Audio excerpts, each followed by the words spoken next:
Hello, Bainbridge. I'm Stefan Goldby, President and CEO of the Bainbridge Chamber. Ahead of the upcoming elections, welcome to this community conversation with one of the candidates for City Council. In the interests of fairness, we're asking all candidates 12 questions that knowledgeable Chamber members have helped us write, though their answers may lead to individualized follow-ups or requests for clarification. Each candidate will have up to 45 minutes to answer all 12 questions. None of the candidates have seen the questions in advance, and their answers will be presented in full.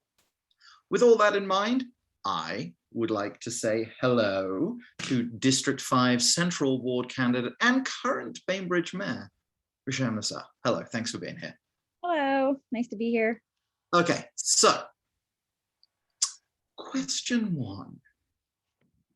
Talking about community engagement, obviously you have a high level currently as a council member and as mayor, but which island organizations had you previously worked for, with, or volunteered at beyond the city council stuff? Well, I was elected in 2018, so I ran my campaign in 2017. Prior to that, I had not necessarily been formally involved in any organization or nonprofit group or things of that nature. I'd moved to the island in 2014.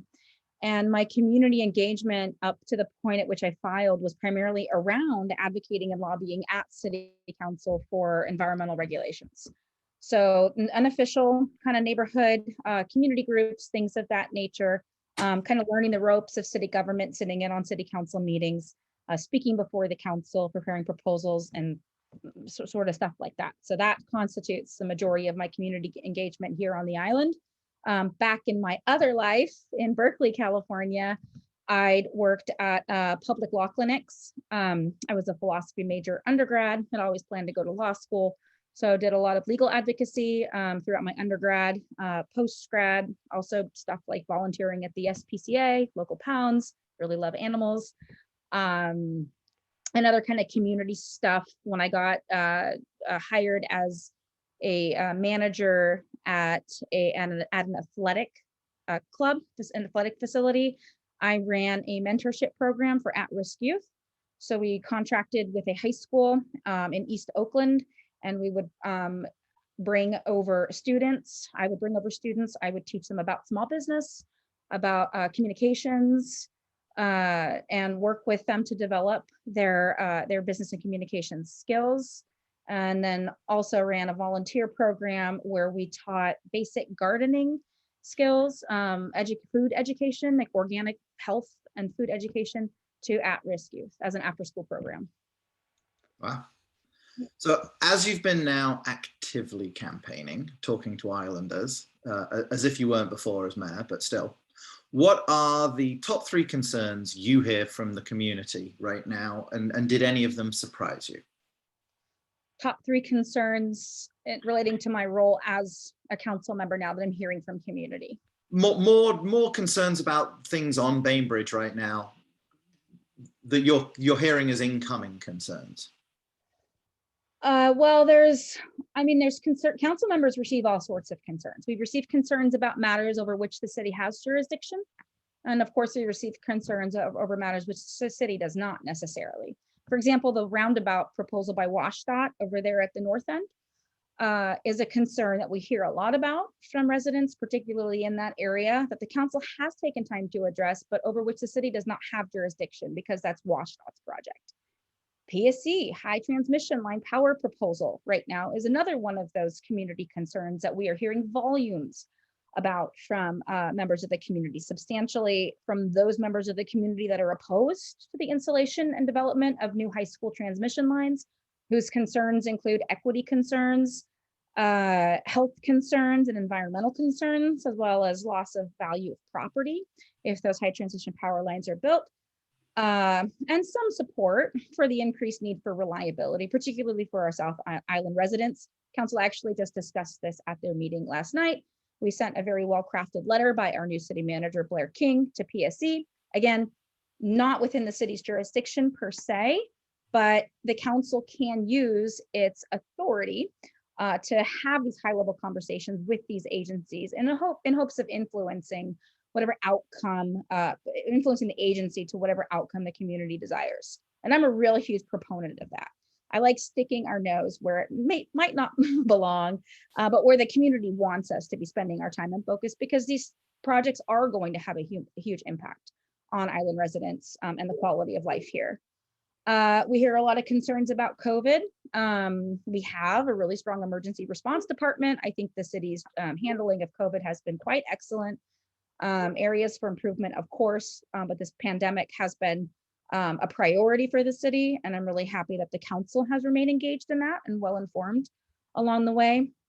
So those are kind of big picture, big concerns right now that are definitely being discussed at community level.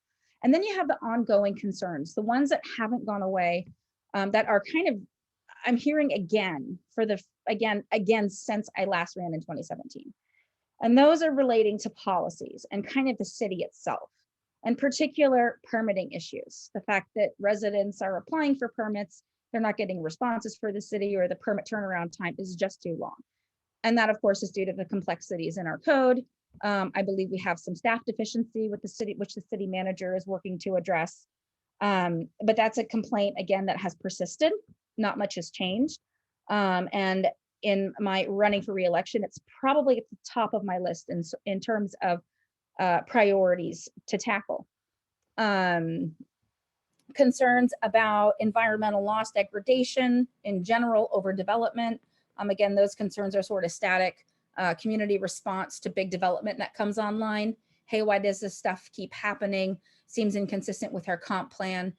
So council's always working to address in consideration of new code to help kind of realign development to be more consistent with what the community would like to see. Water concerns, groundwater.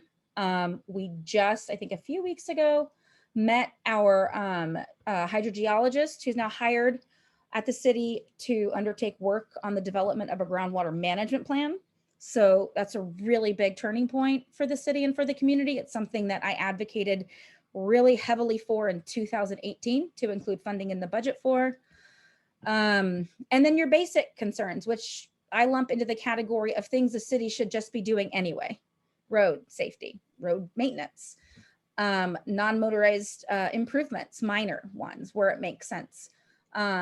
Just general upkeep and maintenance of the utilities and infrastructures that comprise the fabric of our city. So you mentioned the comp plan. The recent draft of the countywide land usage report initially has suggested that our island's growth is roughly on track to hit its projected 2036 levels, but that the growth itself was not really happening in line with the comp plan itself. Do you agree with that? And separately, how do you think, it's a hard question, but how do you think the island's residential, commercial, and community needs can best be balanced with the preservation of our natural resources? That's a very big question. How long do we have? Yeah, we just talked about this last night. I think what you're referring to is the buildable lands report. Yes. So there's a draft that was published for public comment by the county. Unfortunately, we didn't get a lot of time to comment on it. I think we had 2 weeks. So we put it on the agenda as a council and talked about it once. We had a second touch last night, which was the finalization of council comments back to the county for incorporation of those comments into the buildable lands report. That discussion at the council was probably over half an hour long. And what council members very smartly raised were issues with the methodology under which the density, the current island density and the capacity figures were developed, as well as the growth projections. And one of the things, and I'll just, because I could talk about this forever, and it literally constitutes pages and pages of comment, and it gets pretty heady and real into the land use stuff. But just to highlight an example, the buildable lands report, when it's looking at capacity, looks at underlying zoning. For example, 90% of the island is comprised of the residential zones. You have R1 zoning, 1 house per acre, R2, 2 houses per acre, R.4, 1 house per 2.5 acres roughly. That's underlying zoning. That's what you can do in the code. However, over that, we have a lot of regulations that allow for flexibility and additions to that density if you meet certain requirements. For example, ADUs.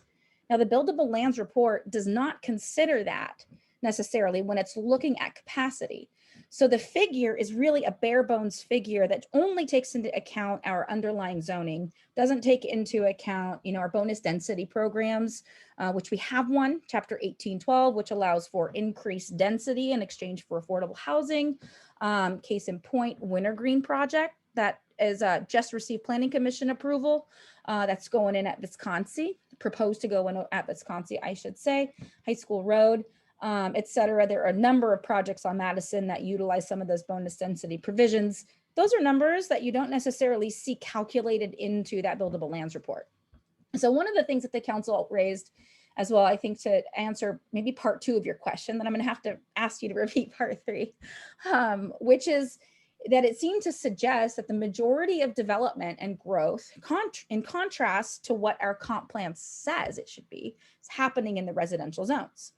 And meaning we have a lot of single family residences being built around most of the island. And there were some concerns about that language from council members who stated that in their opinion, the majority of the growth has in fact happened in Winslow. And I'm not sure if we got to the bottom of that last night, but one of the causes perhaps that one of the planners pointed out was with the real estate surge due to COVID. I think we're all aware that our housing prices have skyrocketed since the pandemic, as we have more people wanting to move out into rural areas, has resulted in more permitting of development in those areas. That's the majority of the island, where property right now is just changing hands. It's a very popular place to live in this era. So there are new homes being built. But I don't know if that's necessarily a consistent market trend or if it's just the result of the unusual circumstances that we're in. And then what was part 3 of your question? Part 3 is the easy part, right? How do you think the island's residential, commercial, and community needs can best be balanced with the preservation of our natural resources? Yes, so like you said yourself, even without considering all these density overlays that we have in our code, the ADUs and bonus density provisions, we're still slated right now to meet our growth target per the allocation that the city's received. And we received that by the part of the Growth Management Act by Puget Sound Regional Council, which then sends those growth numbers over to the county. And then it's an exercise of county officials figuring out who's going to get what and how many. I was fortunate enough to participate in one of those exercises. And it's interesting because those are really where big decisions are made. It's something that I definitely want to increase transparency around on the island, because I don't think that anybody knew that meeting was taking place. But I know for a fact that a lot of islanders care about that and would have liked an opportunity to attend. So in terms of our growth and population, our capacity and our projected population growth and meeting the allocations that are coming down from above, we're pretty much set, meaning we don't need to look at upzoning any area of the island in order to be consistent or accommodate any quote future growth. We can already do that. On top of that, we have provisions in the code that provide for bonus density incentives. At this point, it's specifically for affordable housing. I think we maintain the historic preservation option as well for developers in certain areas of the downtown core. But our comp plan envisions that the island that is 90% rural, the residential zones, remains rural, remains a residential zones. The density that we do want to take in, our community has said we want that primarily in Winslow. That's what the comp plan says. Currently, the comp plan is slated for an update starting next year. I think the council will begin work on that. So the policy direction now is consistent with what has been the vision for the community. Again, one of the reasons I'm running for re-election is because that comp plan update will be hugely important to preserving that vision for the island in perpetuity by making sure that it's included in the comp plan. and that there aren't provisions or policy directions written in there that are going to exempt some areas of the rural zones to high density development. That was an issue that came out of the Island Center Sub-Area Planning Commission's report that was not very well received by the public. And Rolling Bay is also listed as a neighborhood center, so that conversation could be happening down the pike. In terms of business and economic development, I think that that's an area where the council hasn't taken a very strong look in terms of does our zoning currently allow for that? Per the Kitsap Buildable Lands report, the answer is yes. We heard from a planner last night that we're, in addition to meeting our population capacity, that we're also meeting our economic goals as has been prescribed to our city. But I think we can do better in that regard. And I think it has a lot to do with looking at our town center, our Winslow core. And I think when the council, in addition to the comp plan updates, undergoes the exercise of redrafting the Winslow master plan update, that's going to be a really critical area to look at that overlap between residential aspects of Bainbridge and the overlays with our local economy. And how can we build a Winslow that is supportive of both goals? You're slightly preempting my next question, which is really what elements of the Winslow master plan do you think need the most urgent update? I think all of it does. And the reason I say that is because we have to ask ourselves those questions again. And those aren't questions that I'm prepared to answer because I haven't heard the response from the community yet. I don't have a vision for Winslow. I know that Winslow residents, just like residents in the rural zones of the island, care about natural environment. They care about aesthetics. They care about traffic. They care about quality of life. I don't think, and I can say this with confidence, that anybody on the island wants to see high-rise towers go up to create some sort of downtown on Bainbridge that would resemble something you would see in anywhere USA or over in Seattle. I think as much as possible, we want to preserve the elements that make Winslow unique, that make it attractive to tourists, that make it a great place to live, a walkable community. We want to enhance those while also making sure that we are meeting our growth targets, so that the targets of the comp plan, which is that growth should be focused kind of in the Winslow area, but in a manner that's contained and very well managed, and does not offset or hinder the quality of life for Winslow residents. I don't know what that looks like. I've heard a lot of ideas. I've heard allows second, third story development on Winslow Way, figure out a way to promote that. And then I've heard, no, preserve Winslow as an historic walk, close it to traffic and allow pedestrians to flood the street. That will help boost economy.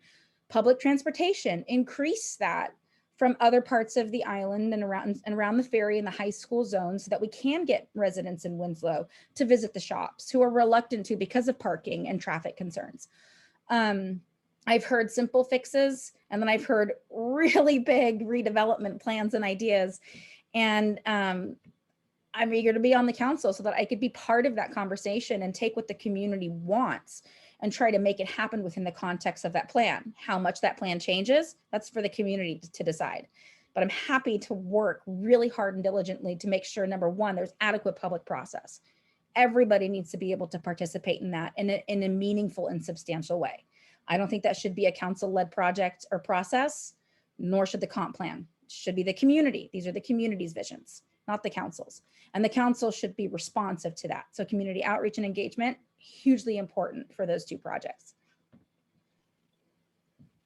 COVID has prompted an unprecedented shift in the operations of businesses, nonprofits, and the city itself. What parts of that pivot do you think will turn out to be permanent changes, and how can the city best support them? That's a good question. I recall, I think the most intimate discussion I've had about this relative to to Bainbridge and really especially the local economy was when the council was looking to develop a small business loan program or some sort of subsidy that would help improve or bolster the economy. This would have been at the beginning of the COVID pandemic sometime last year. And one of the things that we heard, I think a proposal from a community member, was that because of the reluctance of folks to visit in-person stores and just the sheer kind of decline in retail business due to lack of customer activity, that switching to virtual or online forms of business transactions, so online stores, things of that nature, and having some municipal funding or support behind that was something at the time that the local business community supported. I think that we probably are seeing, and I don't know how long this will last. I think a lot of us felt like we would be out of the pandemic. We're not. I think some of us enjoy returning to in-person life. Some of us don't. Some of us like not having to put on pants when we step out of the house in the morning. We can keep our pajamas on and sit in front of our screen and still be as productive as we were before. We don't have to spend time commuting and such. So we kind of have this hybrid world now where we're virtual and in person. That's something I see persisting. And what that means for economy and how businesses are structured, I'm not quite sure, but I do think that opportunities for consumers to shop online, delivery services, for example, where goods could be delivered to you from local retail stores. I know that we have a new service on the island that delivers food. I forget what it's called, but that yes, Island Bite. He also came to the council and spoke, and I thought, how great is that in our shifting economy, we see new businesses and new creative ideas that are helping humanity kind of adapt to the restrictions, either legal, political, or personally imposed, and still maintain kind of a sense of normalcy of life. Breath. But you know what, one of the things is, and this is something that somewhat of a concern was, well, we don't want our downtown stores to be empty. And I remember that being a very real reality at the time that the council discussed it. And I forget what business was it. Was an outdoor store. It was very beloved on the island. It had been on the island for a very long time, and it closed in light of the pandemic. And I remember hearing concerns from citizens that, oh my gosh, is our downtown going to be vacant? If stores leave, is anything going to come and take their place? So I think that's something that we need to consider. And I think it should be something that council members keep in the back of their minds, and then engage organizations like yours and local business owners to, sort of help try and figure out a solution around. Well, for those local business owners right now, one of the biggest challenges is finding new employees. And one of the biggest struggles those potential new hires always point to is a lack of affordable workforce housing. What practical steps, and this is possibly a very nicely timed question, what practical steps are you prepared to take to address the island's need for workforce and all other kinds of affordable housing? Yeah, so that has been another big question. And since I got on the council in 2018, I can honestly say that the council tried to take steps towards introducing new affordable units to the market, and just was unsuccessful at doing that. And one of those projects was the Suzuki project, into which taxpayers poured over $250,000. Nothing was ever done there. And there are reasons for why it was unsuccessful. It had to do with funding, neighborhood opposition, and the fact that the density that was being proposed there in that zone of the island was not achievable under our existing code. So there were actually changes to the code that had to happen before the city could achieve that plan. Anyways, 2020 happened, council changed, COVID happened, and priority shifted. So that conversation was set aside. Since then, the council had heard specifically about the emergency needs of our existing island residents in response to the COVID pandemic. and address those. And I lump that in the category of affordable housing because we often think new development, but affordability to me also means taking care of existing residents. First and foremost, keeping people that are in homes in their homes. And we heard from, I believe, Helpline House. I'm not sure if we heard from HRB at the time the pandemic hit, but that the need for rental subsidies dramatically increased. People lost their jobs. They couldn't afford the rent. There were policies in place at the state level that helped protect the interests of tenants, especially low-income tenants. Those restrictions, if they haven't lifted, they are slated to be lifted. So that's something that I'm definitely concerned about in terms of affordability. I consider that a very, very real and immediate concern that needs to be possibly addressed even at the municipal level here. In fact, I mentioned it when we were discussing the funding distribution of the $7 million federal grant funding last night. In addition to that, recently there was a project developer who proposed an affordable housing project, Wintergreen, I think I mentioned that already in this interview, over at High School Road, Wisconsin.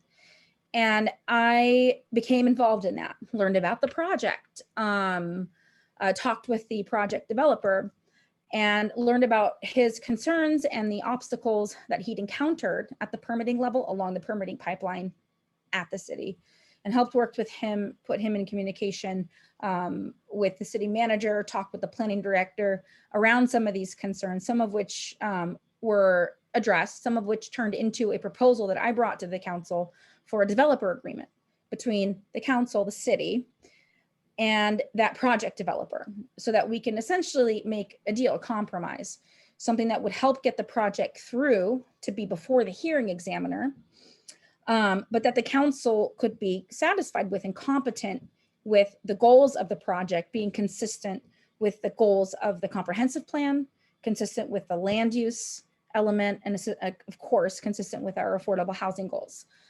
So I was really proud to have worked on that and advocated for that. And I think I heard that just last week they received the approval of the Planning Commission. So they'll be moving forward to the hearing examiner and on their way to building out what I believe to be 31 affordable units, which HRB, in my understanding, will help provide funding for to place those 31 units of affordability into a community land trust. In addition to that, council in the city, I should say, received a federal funding, and it's more or less COVID funding from the federal government. It was $7 million, so it's pretty substantial amount of money. Comes to the city, and the city and the council have to decide how to spend it. How are we going to allocate those funds?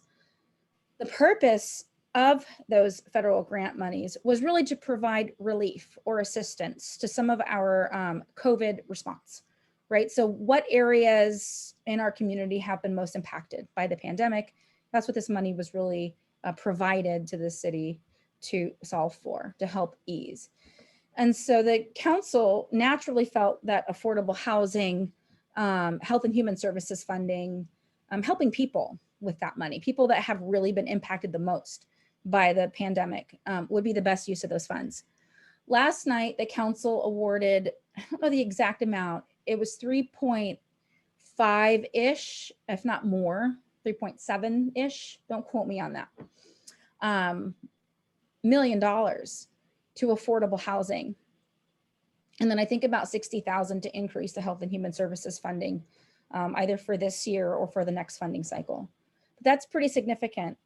$2 million of that went specifically to HRB's, what was the 550 Madison, for those 13 units of affordable housing that Housing Resources Bainbridge intends to purchase from the for-market developer. So $2 million will go to subsidize HRB's cost of purchasing those units. And the remainder is a set aside for the council and the city to kind of develop some criteria as to how that can be spent.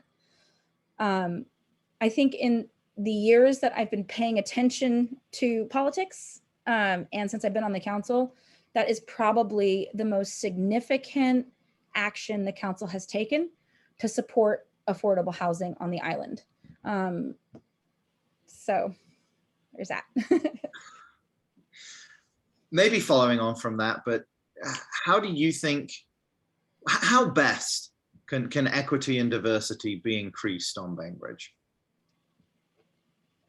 Yeah, that's a really good question. And my response is, being Palestinian, having been involved in local politics now for 4 years, being a woman of color, and not just as a resident of Bainbridge, but in politics on Bainbridge, I have a pretty good view into some of the issues that are not necessarily visible to the naked eye. I think that what we call systemic racism or institutionalized racism is really talking about biases or prejudices that are not so easily to put into words.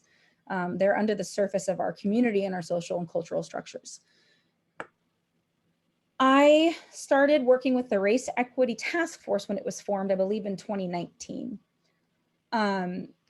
and have been an advocate for race equity at the municipal level. So very strongly support looking at policies to insert and what we call an equity lens into review of those policies to see where at that level we can inject more equity. Sounds simple. It's actually a really difficult exercise to do. And I know that having sat before consultants who perform this work in tandem with municipalities, because the prejudices and the biases are so inherent in our legislative, governmental processes, bodies, documents, that they really have to be teased apart and redrafted and rebuilt.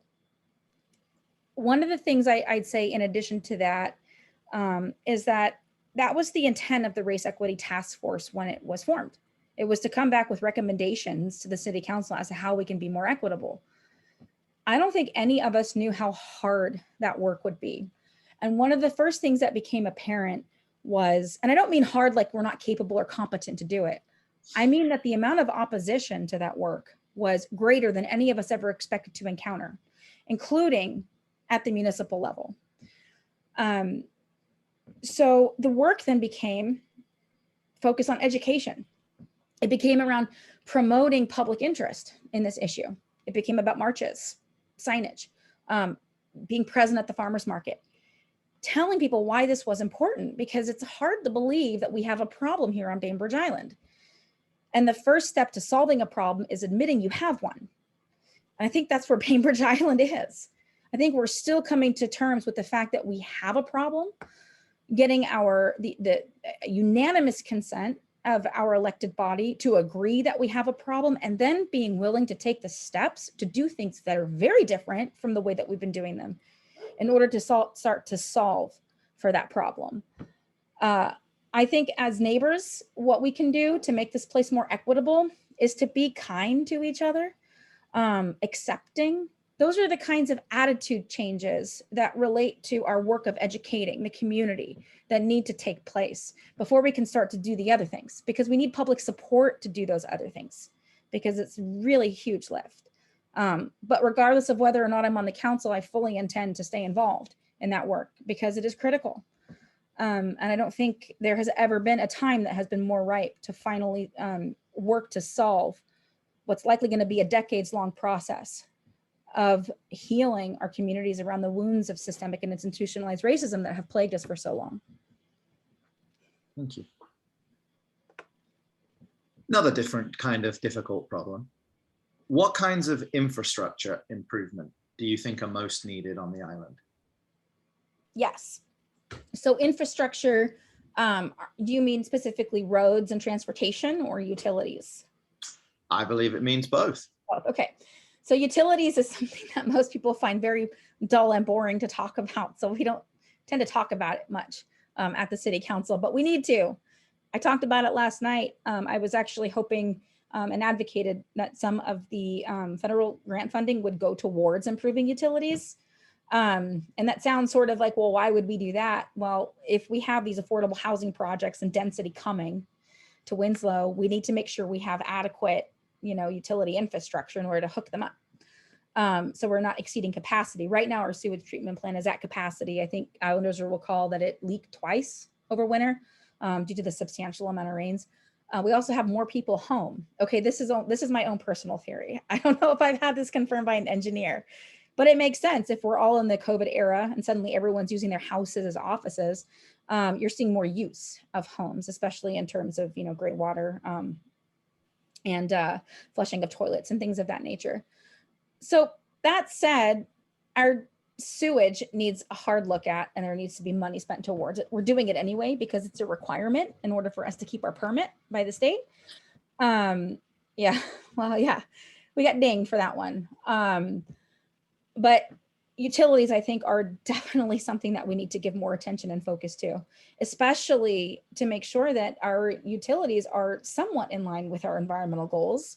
One of the conversations I've been having with island residents lately is that, and this relates to the overregulation of island residents, the sheer length of permits it takes to do simple things, window replacements, installation of fences in certain areas, and things of that nature that really should just be a quick, you pay your 10 or 25 bucks and then you get your permit back. Take months and months and months. Solar panel installations, these chronic complaints that I've been hearing across the years.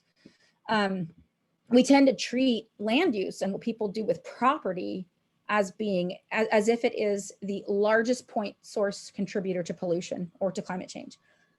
And not to say that building and development is not, but so is stormwater, if not a bigger cause and source of pollution to the health of the Puget Sound. Sewage and the effluent that we pour out into the sound currently is not being treated by the highest level of technology that we could be treating it at, tertiary treatment. And we know from the governor's Orca task force that in part the orca population is suffering because of the increased pollution in Puget Sound, which is a direct correlation to population growth. So for me, looking at our utilities and strengthening them fits into what I call responsible growth, this bubble of responsible growth. You have to look at your utilities and you have to be willing to spend money and time to bringing them up to meet the standards that the community holds. In terms of transportation, I'm a common sense problem solver when it comes to transportation. I do believe in safe infrastructure for non-motorized, especially in parts of the island where it is proven dangerous for folks to walk and bike. I believe in safe routes to schools. I like off-road or separated pathways where they make sense. I like creating those linkages and providing all ages, all abilities, safe opportunities to travel. I also am very keen on the idea of using paint to solve some of our traffic complaints and problems and to improve safety. Having grown up in Berkeley and not having owned a car when I lived in Berkeley for about 8 years, walking and biking everywhere, I could tell you that the city there, they didn't have a lot of funding to put towards fancy non-motorized improvements. What they had were buckets of paint, and they would go out and they would redraw the lines. They would block certain roads off from through traffic and allow it through others in order to create a sense of safety for non-motorized traffic in the areas where it mattered. And there was this balance there. And one of the things I've advocated for is that when we look to how we revise our roadways and systems, we shouldn't be looking to accommodate car traffic.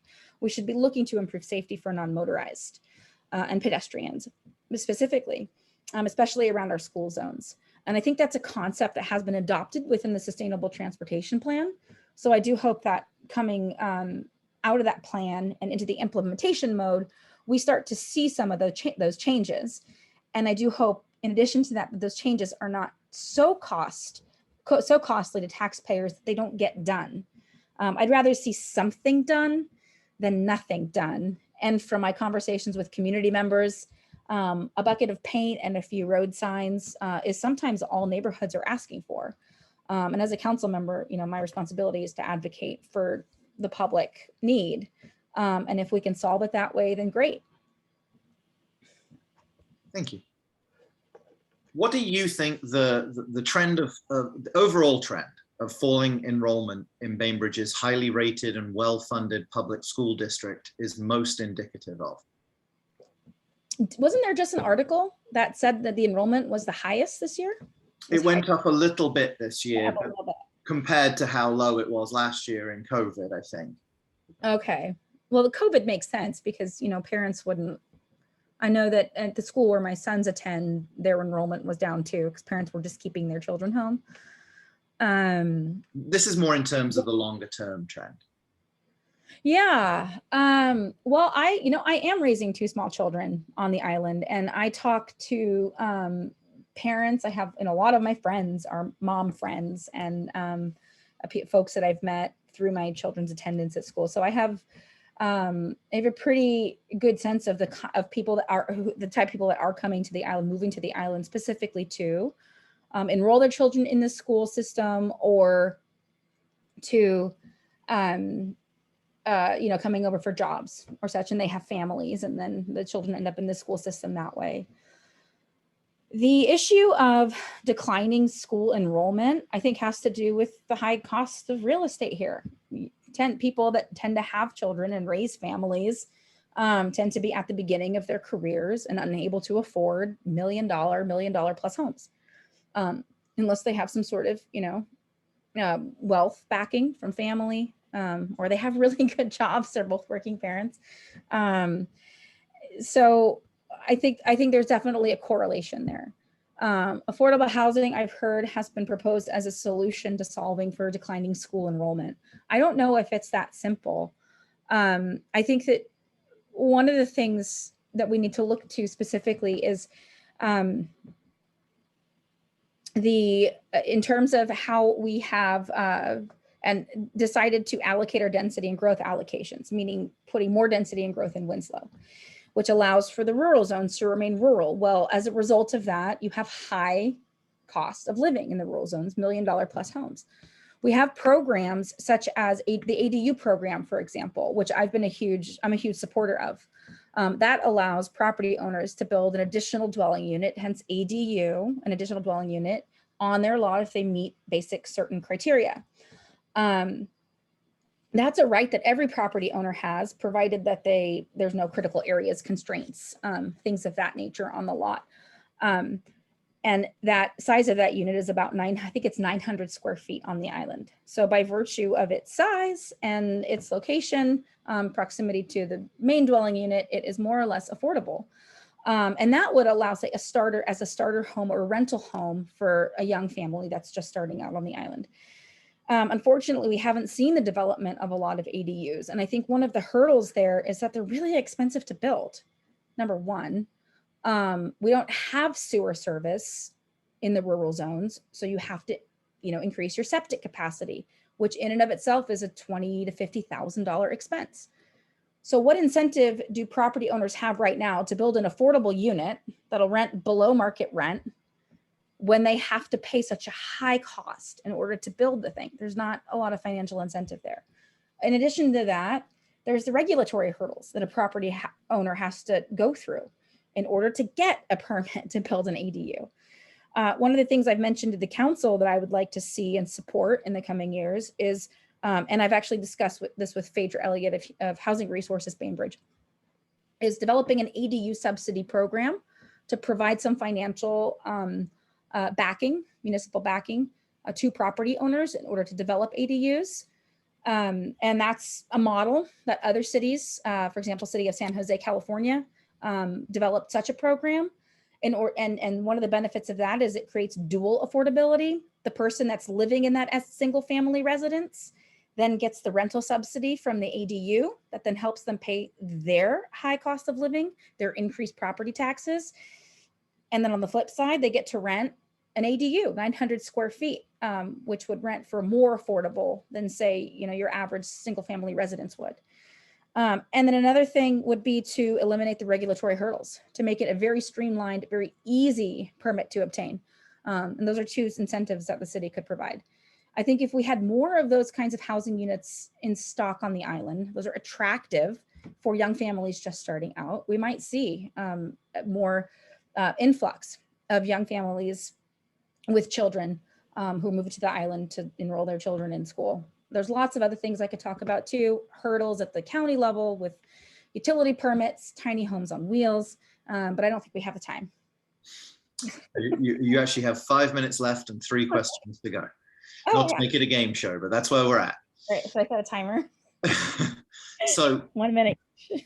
should Bainbridge take a leadership position in reducing waste, educating consumers, and promoting reusable items in our community's everyday life? And if so, what would be your key initiatives in this area? That's a good one. You know, we have so many community organizations that I feel do that so well. I think it's an issue of the city maintaining relationships with those community organizations, perhaps via our climate change committee, and then helping to promote those by using municipal resources for promotion, like our city website, city manager report. And I've seen some of that in the past. Maybe it could be done a little bit more or better, but that's a question that I would actually, if that were coming to me on the council, I would make a motion to refer that to the Climate Change Advisory Committee and ask them how they thought we could do better at that, because we have such a strong base of intelligence and expertise already at the city. We just have to figure out a way to utilize that. So talking about utilization and resources, Yes. you will only have limited time and resources at your disposal to tackle the challenges of Bainbridge life in 2021. So with that in mind, can you name 1 to 3 specific actions that you would like to define the legacy of your potential next term of office? Legacy. That makes me uncomfortable. I definitely don't serve for myself. And honestly, the work that I have done at the council level really has just been to promote things that and work towards development of regulations that are consistent with producing outcomes and development that the community desires. I was a co-sponsor of the 2018 moratorium on development. There was a lot of work that went into that, a huge work plan that took a year, 2 years. I was really involved in that. And that's, you know, that consumes a substantial amount of time and resources. I don't know if I'd call that a legacy. It was really the community that supported it, and the council then supported it. And then we undertook the work. There's still more of that to be done now. I think that what I would specifically like to spend the next 4 years doing is continuing to clean up City Hall. In 2017, 2018, I ran on a platform of change. The overwhelming complaint, including for myself, was that the city didn't seem to be in line with the community values. And one of the things that happened when I got into City Hall was I realized all the reasons why. And there were issues that, again, we don't have time to discuss. But if anyone wants to talk to me about them, I'm very happy to. One of the benefits that we have at this point in time is a new city manager on board. And I see a lot of the changes internally to the city that are helping to resolve some of those complaints. But these are deep-rooted problems, and they're systemic at our city. And we need leaders that are vocal and that understand the problem, or are willing to face the problem. For example, the overregulation, the burden of what that means, how it actually defeats our purpose. It defeats our environmental goals. When you make people so poisoned against going to the city for a permit because they're not going to get one, or they're going to spend X amount of number of dollars and time engaging with the city in order to get something, so they just do the thing anyway. That's not our goal. It's not helping anybody that we have these systems in place. So how do we begin to untangle that and create a city that works for everyone? A city that people actually want to engage in, a city that is efficient at delivering permits so people can do simple things. That's something that that right there, that is my work. That is what I am focused on. The equity component too. How do we bring more voices to City Hall? How do we diversify the voices that we hear at City Hall? So that's kind of in the real deep stuff, I call it. It's, you know, not paint murals or sorts of these kind of things. It's really working to improve the health of our local democracy, which I think still has a long way to go. All right, with 1 minute left, one more question on those lines. What kind of working atmosphere will you strive to create if elected to City Council? A healthy, respectful, professional climate.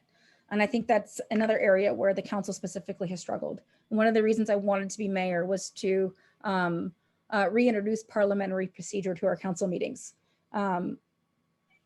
We hadn't, as a council, been strictly following them prior to, and it led to a lot of issues at our council meetings. And we were criticized both in the press and from constituents that watching our meetings was so painful because there were so many personal attacks. And when you have community members that don't want to tune in to the work of their local elected body because it's too painful to watch, that's a problem, because it doesn't serve the goal of democracy. You're actually you're toxifying that environment so that people don't want to participate. We want people to participate, and we can do that by modeling professionalism, and you can model professionalism by following the rules. So I'm really proud to have worked hard on that. I took the time to study parliamentary procedure and read up on the rules. And I have to say, in my opinion, I think the council this year has been really efficient and has worked really hard together. And the dynamic between council members has improved. When I first got on the council, I used to hear stories from council members that served, decades ago. I said, hey, after a council meeting, we'd rip each other's heads off, and there's all these ugly stuff flying around. We'd butt heads on policy. And then we'd get off and we'd all go to the bar and have a beer together. Everyone is friends. And that's been one of the most unfortunate things about being on the city council, is just how divisive and how nasty at times it has been, and how personal our political system has been. It doesn't have to be that way. We work better when we respect each other. And citizens want to engage more when that level of professionalism and respect is being modeled by those that they elect into office. So that's, in addition to what I said prior, is another one of my focus and goals. The outcome of that is efficiency and results from the council, a better city, a healthy legislative body, healthy community. Thank you.